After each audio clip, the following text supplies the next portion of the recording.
حضرت ابو ہریرہ رضی اللہ تعالی عنہ بیان کرتے ہیں، رسول اللہ صلی اللہ علیہ وآلہ وسلم نے فرمایا، اللہ کے کچھ فرشتے ہیں جو اہل ذکر کو تلاش کرتے ہوئے راستوں میں چکر لگاتے ہیں۔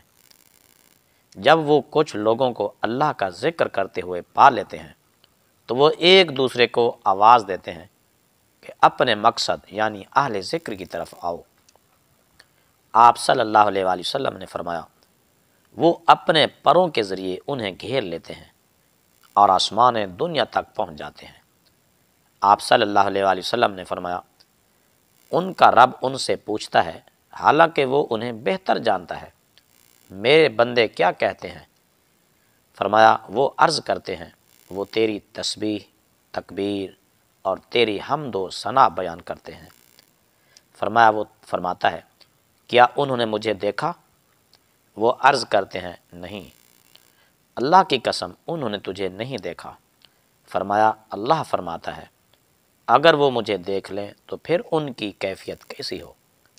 فرمایا، وہ عرض کرتے ہیں، اگر وہ تجھے دیکھ لیں تو وہ تیری خوب عبادت کریں، خوب شان و عظمت بیان کریں اور تیری بہت زیادہ تسبیح بیان کریں۔ حضور علیہ السلام نے فرمایا، وہ پوچھتا ہے فرشتوں سے کہ وہ مجھ سے کیا مانگ رہے ہیں؟ وہ عرض کرتے ہیں، وہ تجھ سے جنت مانگ رہے ہیں۔ فرمایا، وہ پوچھتا ہے، کیا انہوں نے اسے دیکھا ہے؟ تو وہ عرض کرتے ہیں، نہیں، اللہ کی قسم اے رب انہوں نے اسے نہیں دیکھا۔ فرمایا، وہ پوچھتا ہے، اگر وہ اسے دیکھ لیں تو پھر کیسی کیفیت ہو؟ فرمایا، وہ عرض کرتے ہیں، اگر وہ اسے دیکھ لیں تو وہ اس کی بہت زیادہ خواہش، چاہت اور رغبت رکھیں۔ حضور علیہ السلام نے فرمایا، اللہ تعالیٰ پوچھتا ہے، وہ کس چیز سے پناہ طلب کرتے ہیں؟ فرمایا، وہ عرض کرتے ہیں، جہنم سے۔ فرمایا، وہ پوچھتا ہے، کیا انہوں نے اسے دیکھا؟